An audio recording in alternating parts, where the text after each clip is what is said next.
देश के जाने माने और सबसे सम्मानित उद्योगपति रतन टाटा साहब अब हमारे बीच नहीं रहे।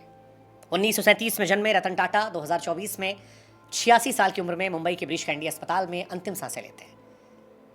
रतन टाटा की मृत्यु पर सारा देश गमगीन है, हर किसी की आंखें नम है।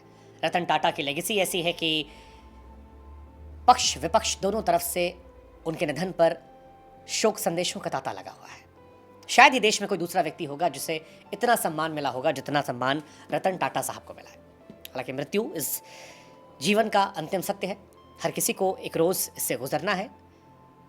लेकिन रतन टाटा के ना रहने पर एक सवाल उठ रहा है कि कौन बनेगा टाटा का उत्तराधिकारी, किसके हाथ जा सकती है 3800 करोड़ के साम्राज्य की कमान।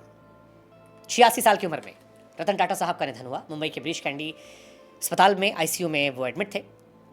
रतन टाटा केवल अपने कारोबार के लिए नहीं बल्कि अपने उस दान करने वाले दानवीर व्यक्ति के तौर पर भी जानने आते थे। उद्योगपति रतन टाटा की पहचान एक समाजसेवी की रही है। टाटा ग्रुप के साम्राज्य को दिन दुगना रात चौगुना करने में रतन नवल टाटा का बहुत बड़ा हाथ रहा है। उनकी लीडरशिप में टाटा सन्स ने नई ऊंचाइयों को छुआ, देश दुनिया में कारोबार तेजी से फैलाया। टाटा ट्रस्ट के जरिए देश को आगे बढ़ाने, गरीबों के जीवन स्तर को बेहतर बनाने के लिए रतन टाटा ने कई काम किए। टाटा को लाइमलाइट की दुनिया से दूर रहने, सादा जीवन, उच्च विचार वाली जिंदगी के लिए जाना जाता है। लेकिन अब जब सवाल उनके उत्तराधिकारी का हो रहा है, क्योंकि रतन टाटा की शादी तो हुई नहीं थी, इंडिया चाइना वॉर के चलते उनकी शादी रह गई थी, उनका कोई संतान नहीं है, उनके उत्तराधिकारी को लेकर चर्चाएं कई हैं। 3800 करोड़ के विशाल साम्राज्य को कौन संभालेगा, कौन टाटा एम्पायर की देखरेख करेगा, इस सवाल के कई जवाब हैं। टाटा ग्रुप में उत्तराधिकारी को लेकर पहले से योजनाएं बन रही हैं। एन चंद्रशेखर ने टाटा सन्स के चेयरमैन पद पर 2017 से है। इसके अलावा टाटा ग्रुप की अलग अलग होल्डिंग कंपनियों में परिवार के दूसरे लोग भी हैं जो आगे आने वाले समय में अलग अलग जिम्मेदारियां निभा सकते हैं। कई नाम हैं, जैसे सबसे आगे नाम है नोएल टाटा का। टाटा ग्रुप के संभावित लीडर्स में सबसे मजबूत दावेदार नोएल टाटा हैं। रतन टाटा के पिता नवल टाटा की दूसरी शादी सिमोन से हुई थी और वो रतन टाटा के सौतेले भाई हैं। इस पारिवारिक संबंध के चलते नोएल टाटा टाटा ग्रुप की विरासत संभालने वाले नामों में सबसे आगे बताए जा रहे हैं। टाटा ग्रुप के वारिस माया, नेविल और ली टाटा भी हैं। नोएल टाटा के 3 बच्चे माया, नोवेल, ली टाटा जो टाटा के संभावित वारिस हैं, उनका नाम भी सबसे आगे चल रहा है। माया टाटा का नाम सबसे आगे है। 34 साल की माया टाटा टाटा ग्रुप में महत्वपूर्ण भूमिका निभा रही हैं और विदेश से पढ़ाई करने के बाद Tata opportunities fund Tata digital में बड़े पद पर हैं। टाटा न्यू ऐप लॉन्च करने में उनका बड़ा रोल है। अपने विजन और बेहतर रणनीति के चलते वो एक प्रमुख दावेदार में है। नेविल टाटा बिजनेस लीडर हैं। 32 साल के नेविल टाटा फैमिली बिजनेस में काफ़ी रुचि रखते हैं, ताल्लुक गहरा है। टोयोटा की मानसी किर्लोस्कर से शादी करने वाले नेविल स्टार बाजार के मुखिया हैं। ये company hyper market chain trend limited के तहत आती है। उनकी लीडरशिप में टाटा फ्यूचर लीडर की झलक मिलती है और एक मुखिया बनने की संभावनाएं उनमें भी देखी जा रही हैं।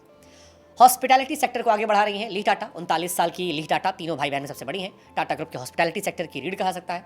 स्पेन के ही आई बिजनेस स्कूल में पढ़ी हैं और ताज होटल रिजॉर्ट, ताज पैलेस को एक्सपैंड करने में उनकी अहम भूमिका है। इंडियन होटल कंपनी के ऑपरेशन देख रही हैं। टाटा ग्रुप का कद हॉस्पिटैलिटी इंडस्ट्री में और मजबूत कर रही हैं।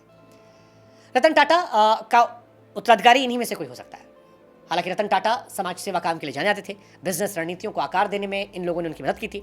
नोएल टाटा और उनके बच्चों के नाम इस लिस्ट में सबसे आगे हैं। टाटा ग्रुप के फ्यूचर लीडर्स में इनोवेशन, इंटीग्रिटी और सामाजिक प्रभाव जैसी बड़ी जिम्मेदारियां निभानी है। टाटा साहब जिन्होंने जीवन भर शादी नहीं की, उनकी नेटवर्थ 3800 करोड़ रुपए है। अब सवाल यह है कि रतन टाटा के बाद इसकी जिम्मेदारी किसे मिलेगी। इन्हीं में से कोई नाम होगा जो शायद उस जिम्मेदारी को संभालेगा। लेकिन रतन टाटा साहब का जाना हम सब के लिए दुखद, गमगीन करने वाला विषय है, क्योंकि टाटा साहब कोई इंडस्ट्रियलिस्ट सिर्फ नहीं थे, बिजनेसमैन नहीं थे, एक आइकन थे, एक ऐसे व्यक्ति थे जिनका सम्मान हर कोई करता है। और अब जब ये लेजेंड नहीं है तो फिर सारा देश गमगीन है।